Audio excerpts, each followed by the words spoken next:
I felt my blood freeze when the papers hit the table. The HOA claimed 1 to 500 acres by my lake. One page erased their empire. Their smirk vanished. The courtroom went silent, and that was only the beginning. The lake was still the kind of stillness that makes you believe the world has chosen for one rare morning to leave you alone. Steam curled off my mug as I leaned against the porch railing, Bull's tail thumping half-heartedly at my feet. September, in Wisconsin, carried that thin edge of cold, a whisper of winter sneaking across the water.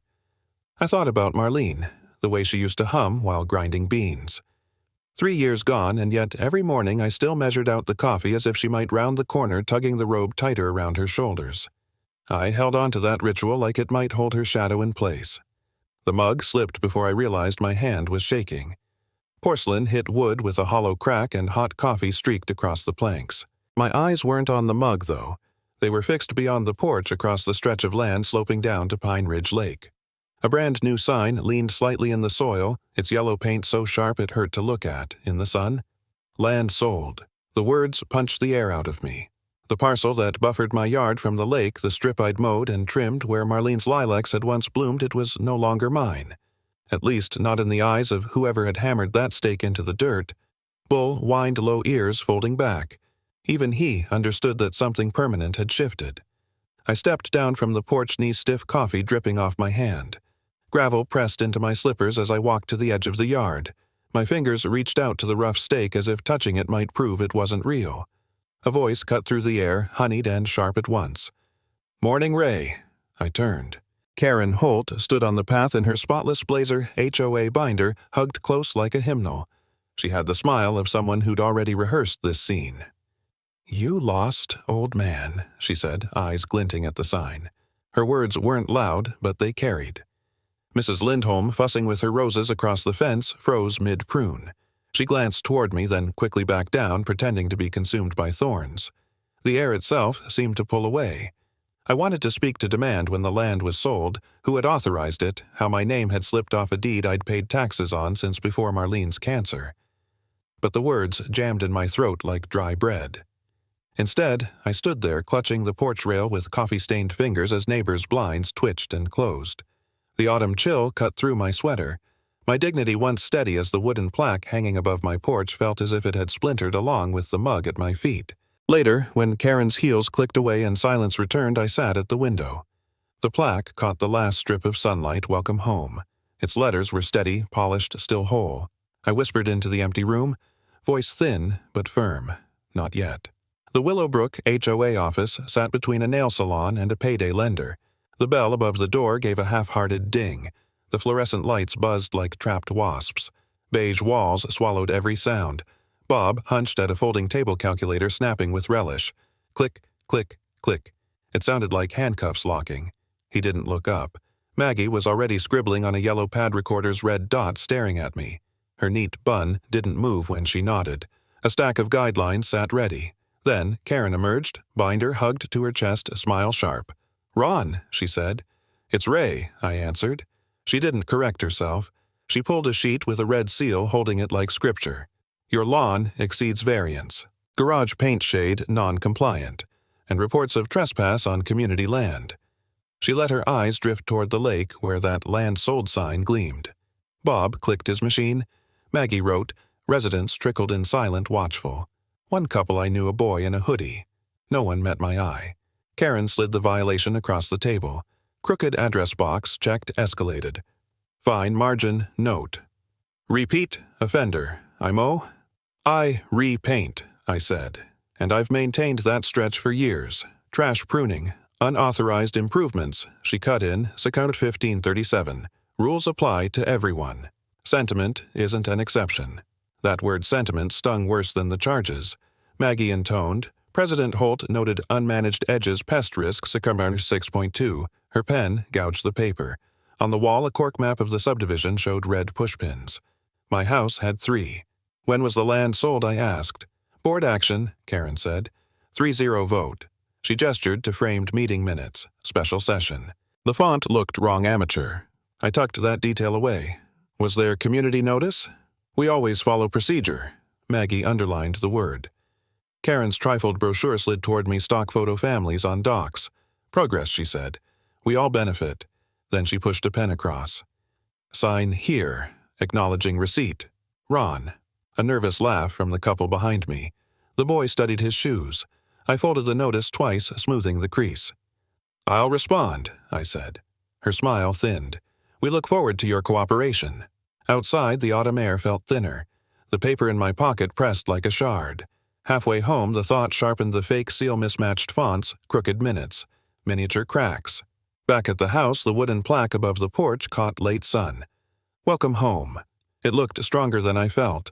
Inside, I hauled the old binder from the closet, its tabs still crisp. When I dropped it on the table, dust rose like smoke. For the first time all day, humiliation gave way to something else, heat that might become resolve.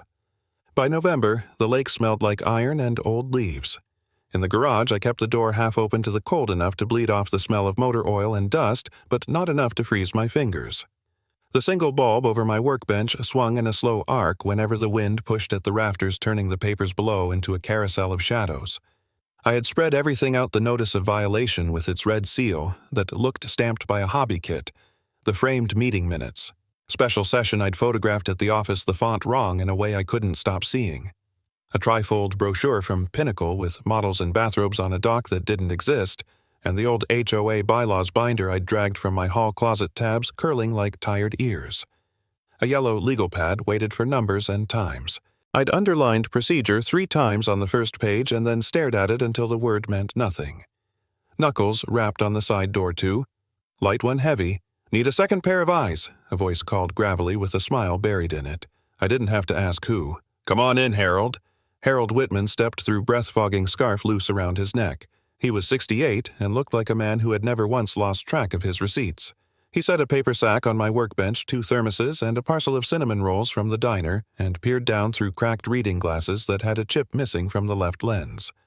I heard about the performance at the strip mall, he said. Half the town heard. Karen's got a microphone for a tongue. He twisted the glasses higher on his nose and fanned my papers with a palm. Let's see what show and tell looks like when they're not the ones performing. He pinched the violation notice in 2 fingers and held it to the bulb. Seal's shiny in the wrong places. If she's using the county embosser, it leaves a crisp tooth. This is party store solemn. He sniffed the toner like a sommelier. And cheap stock. He set it aside and lifted the photo I'd taken of the framed minutes. Font's a sin. Minutes that matter have to be boring, that's the rule. This is trying too hard. He tapped the margin. Date is left justified on an otherwise centered header. Sloppy. Could it just be careless, I asked. Careless gets you a wrinkled corner, he said. This is ego in Times New Roman. He glanced at me. You and I both know what ego does to rules. He took the bylaw binder and flipped with the confident brutality of a man searching for a passage he used to recite by heart. Tabs whispered, paper hissed. I poured coffee from one of his thermoses, breath fogging it cool again. You still keeping a log? He asked, not looking up. Started this morning. I held up the yellow pad. Times, names, snippets. Who laughed? Where the frame hung crooked. When the HVAC clicked and died. It felt silly. It felt like ammunition. Good, he said. Document everything. Record everything. People cheat when they think nobody writes things down. He settled into the stool and pulled a pen from his breast pocket. It made a dry little scratch as he tested it on the edge of my pad. Now, tell me about that brochure. Pinnacle, I said. Spa photos. Progress. New docks. Claims the parcel is community land, designated for future amenities. Harold grimaced. Amenity is a word people use when they're about to remove something you already love. He skimmed, then slid it beneath the minutes. This sells a story. The problem is, the story's missing a chapter. He set the binder flat and opened near the back to sections nobody ever reads once the paint dries on a new subdivision sign. His finger tracked lines the bulb barely lit the skin at the first knuckle whitening as he pressed. You ever notice, he said conversationally, that the rules get longest right where the money gets loudest? He smiled sideways. I did some HOA work before I got smart and retired. Folks always want to expand. Authority. But authority is a fence, and fences need posts. The pen scratched again. He circled something, then flipped a page, then flipped back. Here, he said finally, tapping a paragraph printed in type that had faded just enough to look unimportant. 1995. A clause nobody reads because they assume the board is the board, and that's that. I leaned in. The words weren't many. They didn't need to be. Something about violation of state real estate law and transfer of management authority to the first legitimate complainant. I felt a slow lift in my chest like the garage was filling with warmer air. "You're kidding. I don't joke about clauses," Harold said. He underlined twice, pen whispering. But he added, holding up a forefinger that had once deflated, "Juries don't sprint. You need a chain notice record exhibit. Board minutes, purchase intent, county designation. County designation conservation status on that parcel." He reached for the legal pad and wrote, "Class B public vote" in tidy letters. If it's protected, the HOA can't sell it. That means no unanimous resolution in a back room at Mulligan's. And if they tried state law, trumps their little playbook. Wind pushed at the door, and the bulb swayed, smearing the underline to a pale shadow. I imagined Karen's pastel nails tapping the red seal as she smiled. I imagined those glossy photos of fake docs. Something steadied inside me. Harold sipped his coffee and winced. Cold. He took a cinnamon roll, tore it, and passed me half without looking. "Tell me your plan. Document everything I said like you told me. Save every email, print and date the notices, photograph the minutes. I'll build a timeline. If the county has conservation records, I'll get them. Get receipts," he said. "County stamps. If you pick something up, ask them to mark the copy true and correct. Don't ask for favors. Ask for procedure." I nodded, chewing. The sugar woke a little heat behind my eyes. Bull nosed the door open wider and lumbered in, circling twice near the water heater and flopping with a groan. Harold reached down and scratched behind his ear absently, eyes not leaving the page. "Look at this," he murmured, tapping the notice again. Maggie's minutes claimed Secretary 4.3.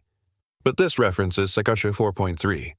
That A doesn't exist in your 2012 revision. They're mixing templates. He felt the paper between his fingers. Different printer from the letterhead. "Ray, if you keep this up, they'll tie themselves into a knot for you." A fresh gust rattled a rake against the wall. Somewhere in the neighborhood, a car alarm chirped twice and quit. Harold closed the binder, palm resting on the cover as if to bless it. "I'll come with you to the county on Monday," he said. "If we're lucky, we'll catch their clerk on a good day and leave with half a file folder." I swallowed. "You don't have to." "I want to," he said, standing back, creaking. "Besides, I'd like to see Karen find out that rules also rule her."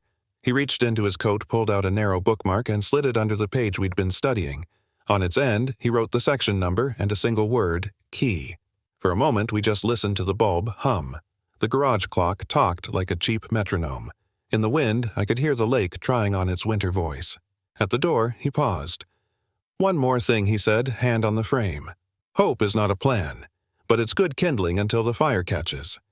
He gave me a look that said, "Get to work," without making me feel small, then stepped into the cold. After he left, the garage felt bigger. I slid onto the stool and pulled the binder back to the section he'd underlined. The ink looked ordinary, but it glowed like a road flaring under headlights. I took my own pen and traced a square around the paragraph, then again, then drew a slow line down the margin and marked it with a red asterisk big enough not to miss in the dark. On the pad I wrote, "Log started. Photo minutes. Request county file. Monday, check Class B. First complainant." The words steadied my hand. The bulb swung once more, slower now. The clock talked. My heart thudded louder than both. I capped the pen and sat a while with the paragraph. It didn't look like salvation. It looked like work.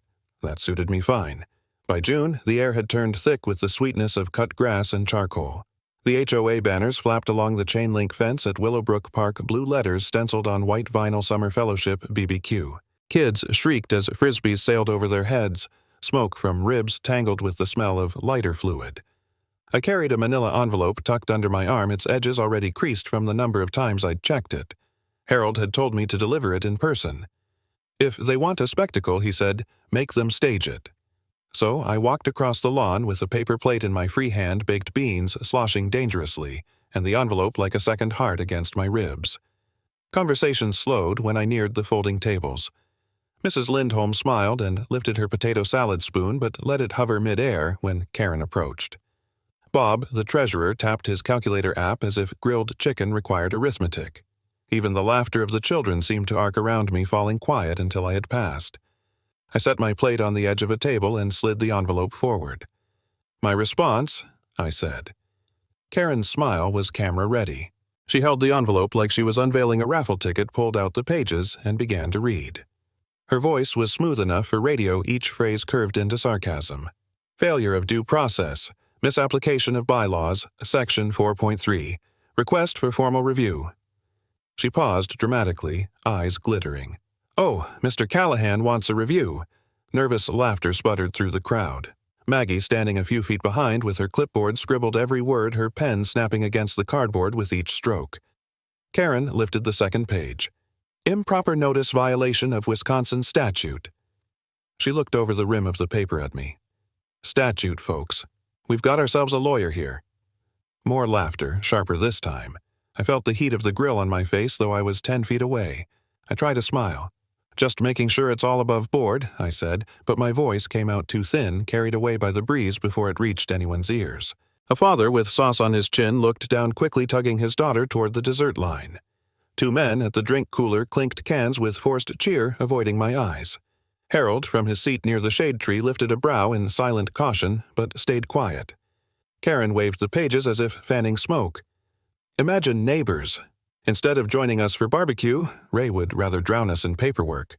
You'll forgive me if I don't bring a briefcase to the picnic table. The laughter this time had an edge that cut. My plate of beans congealed untouched. I gathered what little pride I had left and walked away. Bull trailing behind with his tail low, my envelope now crumpled in Karen's manicured hands. By evening, the park had emptied, the banners sagging in the damp air. I sat on my porch nursing a glass of water, watching the glow fade from the lake. Fireflies stitched bright threads across the yard. The house smelled faintly of ribs carried on the wind. Then clink. A bottle rolled against the porch rail neck, snapping as it hit the step. Beer fizzed across the boards. I startled, heart jumping, then heard the wooden crack the Welcome Home plaque knocked from its nail split clean through. The words lay broken across the deck. Welcome on one, jagged, half home on the other. I bent to pick them up, wood splinters pressing into my palm. My hands shook with the effort of not shaking. I held the two halves together, the seam uneven but matching, like a scar waiting to form. Behind me, the quiet of the neighborhood pressed in. Curtains twitched. Somewhere a door closed softly. I thought of Karen's voice, smooth as syrup and sharp as glass, twisting my words into ridicule. I straightened, jaw locked. "If it breaks," I whispered into the night, "I'll mend it stronger." The plaque pieces rested heavy in my lap, the broken grain rough against my skin. Fireflies blinked along the fence line. In the hush, I could almost hear the echo of Harold's earlier warning. "Document everything." I set the halves carefully on the table beside me. Tomorrow, I would. The church hall smelled faintly of dust and hymnals, though the cross had long been taken down to make space for folding chairs and bulletin boards. November air slipped through the cracked window panes, chilling my fingers as I clutched the manila folders Harold helped me prepare. I stepped inside, shoes echoing on the linoleum. Heads turned, then swiveled back just as quickly as if catching a cough. My name wasn't whispered, but I felt it rustle in the draft. Harold's advice buzzed in my memory. Don't try to win applause, just plant the seed. He wasn't here tonight. Maybe that was for the best. Karen sat at the front table beneath a buzzing fluorescent light, radiant in her certainty. A scarlet scarf draped around her shoulders like a sash of office. Bob sat beside her pen, clicking. Clicking. Clicking, a rhythm more relentless than any clock. Maggie hunched over the minute book hair, curtaining her eyes as her pen scratched without pause. I took the empty chair nearest the aisle folders, stiff under my arm. When my turn came, I cleared my throat, and laid the first photograph on the metal lectern. The image showed conservation land by the lake brush, cleared paths maintained. Work I had done quietly for years, often with Bull trotting at my side. These, I began, voice steadier than I felt, are receipts and photos of cleanup. My late wife and I believed in keeping the shoreline safe accessible. My thumb tapped the stapled receipts, lumberyard invoices, dump fees, dated signatures. Evidence plain as autumn rain. A chair squeaked as someone shifted. Another cough. Karen rose before I'd finished. Ray. Her smile could have sold candles at a wake. You're unstable, still clinging to fantasies. This isn't your land. The HOA is responsible, not one grieving man with a rake. Laughter rippled, hesitant at first, then emboldened. A man in the back whispered, just loud enough, poor guy can't let go. My chest hollowed, but I pressed on, flipping to another receipt. Section 4.3 of the bylaws states, Bob's pen snapped louder. Click, click. Enough statutes, he muttered, loud enough for Maggie's pen to catch. I tried to steady the papers, but my hands betrayed me. One folder slipped, pages sliding free, skating across the linoleum like startled birds. Receipts scattered at the feet of my neighbors. They watched frozen, as if touching them might soil their palms. I bent quickly, gathering the paper's edges, cutting into my fingertips. Blood welled in a thin line, bright against the ink. No one helped. Chairs squeaked again as people leaned back, distancing themselves from my small collapse. By the time I stuffed the papers back into their folder, Karen had already moved on. Next order of business, holiday decorations. Maggie note the volunteers. A few hands rose eagerly. The meeting swirled forward, leaving me a rock on the riverbed. I sat in silence, the draft sneaking under my collar. Harold's words, "Just plant the seed," felt thinner than the paper in my hands. Seeds don't sprout when the ground is frozen. When the meeting adjourned, chairs screeched and folded voices rose in cheerful chatter about tinsel and lights. No one looked at me as I slipped my folders under my arm and walked into the November night. Driving home, the wipers beat against drizzle. My headlights swept across the familiar porch. The cracked plaque, "Welcome Home," hung crooked now, one nail straining the wood, dangling like a loose tooth. I sat in the idling car, watching it sway in the damp wind. For a moment I thought of letting it fall. Then I turned off the ignition and stepped into the cold, the folders heavier than before. The storm was still thick when I bent to pull the certified envelope from the porch. Snow stung my face. The paper felt colder than the wind itself. Inside, bold print stretched across the page, "Damages sought, $164, $500. More money than I had in my 401k. The language read like a stranger's diary, line after line, twisting routine chores into crimes. Trespass, unauthorized clearing, unapproved alteration. I held the paper's close breath, fogging over the words until they blurred. At the kitchen table, I let the envelope fall.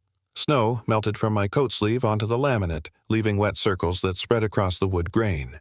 For a minute, I just sat staring at the numbers, hearing the hum of the refrigerator, the clock tick louder than my pulse. I wanted to call my daughter in Chicago, but what would I say? "Your father is being sued for mowing grass too short." By noon, I trudged into the county courthouse. The filing room smelled of toner and dust towers of folders stacked like barricades. Fluorescent bulbs buzzed overhead.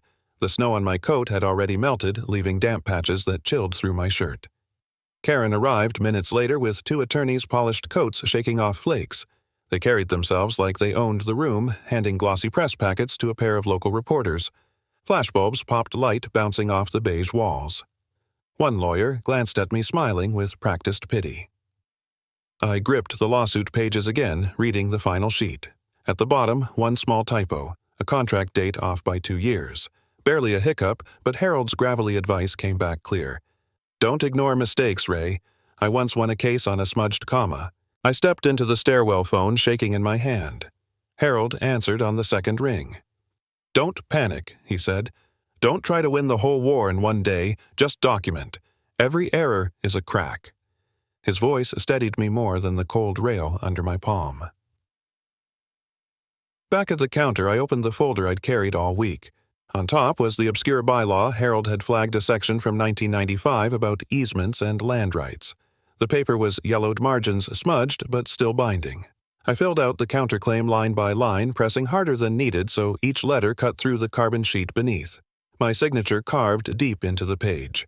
Behind me, Karen's laughter floated sharp as icicles.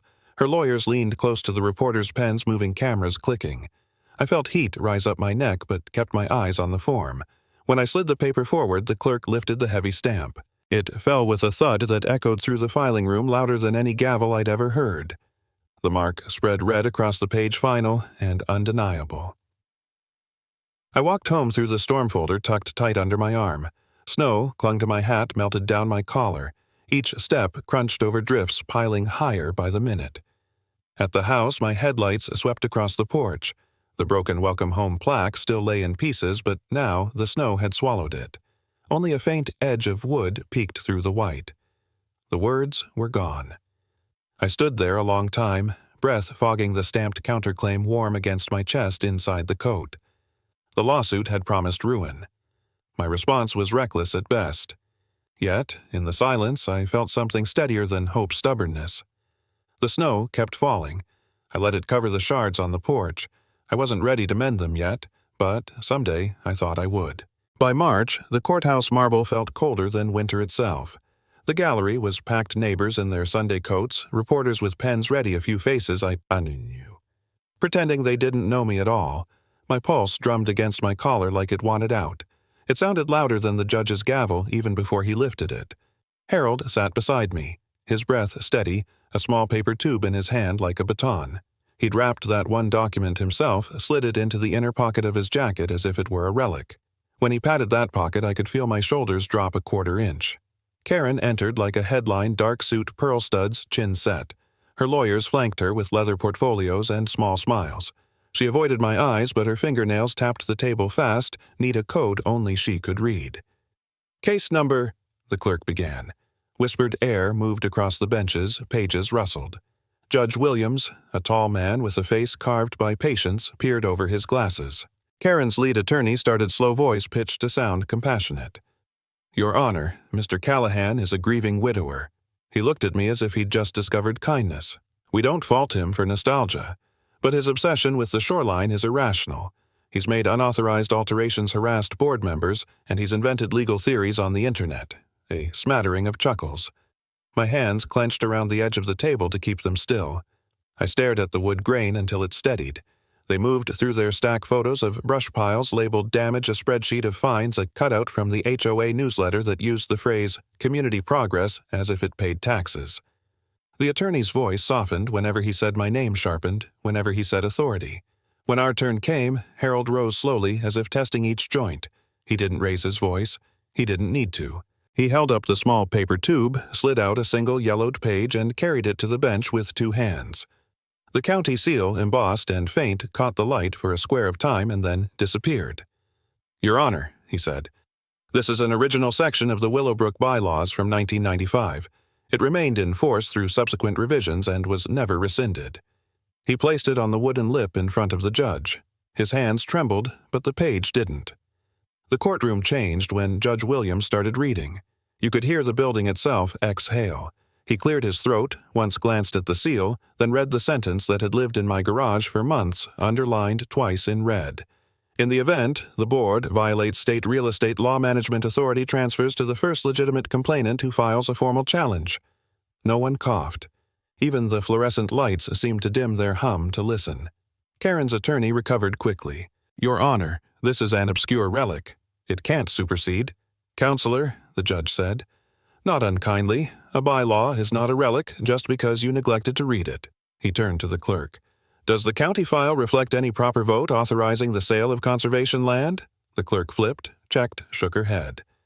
Judge Williams peered at our copy again. "And counsel, you've introduced signed minutes. The font does not match the template on record." I watched the line of Karen's jaw go tight. Her fingers stopped tapping. Harold kept his voice level.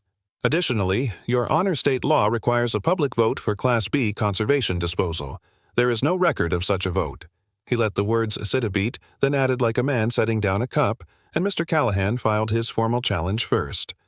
A reporter's pen snapped. The bailiff shot a look toward the gallery. I could hear my own breath now shallow and odd in my chest. Karen stood abruptly. "This is ridiculous. He's manipulated Ms. Holt. The judge said the name crisp as a page edge, you will sit." She sat. I had never seen her obey anyone that fast. Judge Williams leaned back. "The court recognizes the validity of the 1995 clause. The Willowbrook HOA board exceeded its authority. Pursuant to the bylaw and the evidence before me, management authority transfers to the first legitimate complainant, Mr. Callahan, effective immediately." He paused, letting the words settle like snow. "You will surrender all keys, records, and accounts to Mr. Callahan forthwith. Further disputes will be adjudicated after a full audit." The gavel sounded like a door closing on a room I'd been stuck in for years. A bailiff approached the front table. There was a brief, awkward ballet of hands and key rings until the metal dropped into my palm, cold, heavier than it looked. I felt the weight of filing cabinets and petty notices and the quiet resentment of 100 Tuesday evenings. For a second, I thought my knees might give. Across the aisle, Karen's face drained to a color I'd only seen in winter sky white, carrying a hint of blue. Her mouth flattened into something that might have been a smile if it hadn't been so controlled. She stared at my hand like she could will the keys to vanish. Her lawyer whispered fast. She didn't blink. The gallery stirred, then held itself still again. A neighbor coughed into a sleeve. Someone near the back murmured, "Well, I'll be," and then seemed embarrassed to have spoken. Harold was still standing. He didn't look at me until the room started to unfreeze. Then he reached into that inner pocket again and withdrew something wrapped in brown butcher paper. He unrolled it carefully on the table like a gift you give a grieving friend when you don't have words. My welcome home plaque lay there mended the split, joined in a seam so clean I had to run a finger along it to be sure. The wood had been sanded smooth and oiled. The letters darkened as if the word needed to be read from farther away. A thin brass strip spanned the back, the kind of repair you do when you intend for a thing to last. "For later," he said softly. Across the aisle, Karen's stare sharpened the way a person looks at a thing they once controlled and now cannot even touch. The plaque caught a sliver of light from the high windows and gleamed. I closed my hand around the keys and felt the teeth press my skin. They were not victory, they were work, but for the first time in a long time the work would be mine. By July, the pines along Pine Ridge Lake stood tall and full dark needles stirring in a breeze that carried both the sweetness of cut grass and the tang of charcoal. It was the biggest neighborhood gathering in years. Folding tables stretched in crooked lines, checkered cloths fluttered at their corners, and kids ran in arcs with frisbees tripping, laughing, rising again. The smell of ribs clung to the air thick as smoke, and for once people came not out of obligation but curiosity. On the makeshift podium I'd borrowed from the church hall, neat stacks of bylaws weighted under a binder clip. The first page of each bore a fresh red stamp in block letters, "Open Books." Underneath, typed dates for quarterly audits signed by 3 volunteers. The toner smell rose every time someone flipped a copy open. Harold leaned near the tree line, a paper plate in hand, barbecue sauce streaking his thumb. He didn't eat. He just watched, eyes narrowing as if memorizing the scene. When I caught his gaze, he raised his thumb slightly. I knew the words he meant, plant the seed, but today felt like harvest. I tapped the microphone. The squeal was quick, then gone. "Thanks for coming out," I began. A wave of murmurs met me, neighbors shifting closer. For months, I'd been stared at like contagion. Tonight, their eyes looked almost steady. "We'll keep this short. Announcements, then food will do the talking." Small laughter, not forced. I breathed. First, I said, sliding a page free. "Dues drop from 200 to 75. Effective next month. We'll review again at year's end, and if the numbers allow, we'll drop further." The applause rolled unevenly, then caught its stride. Someone slapped my back hard enough to jostle the mic. For once, the jolt felt good. Second, transparency. I lifted the stamped page so even the children in the back could see. Every quarter we open the books, not tucked away in a folder laid out on these tables. Anyone can read. Anyone can question. Trust isn't words. It's receipts. A pause. Maggie, who once scribbled every insult into minutes, gave the smallest nod fork suspended mid-air. The sight loosened something in my chest. I turned another page. Third is personal. My voice thinned, then steadied. The shoreline will become a memorial garden. Not just for my wife, though, her name will stand there. For every family that's carried quiet burdens here. Native plants, benches, space for breath.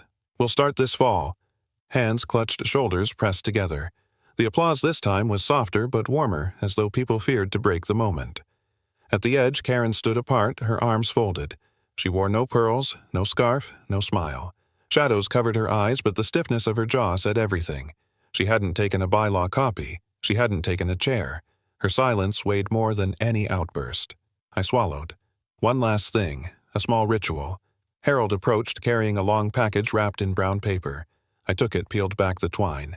The wind caught the flap, revealing polished wood darkened to hide scars. I drew the rest free, and there it was, my plaque, once splintered, now whole.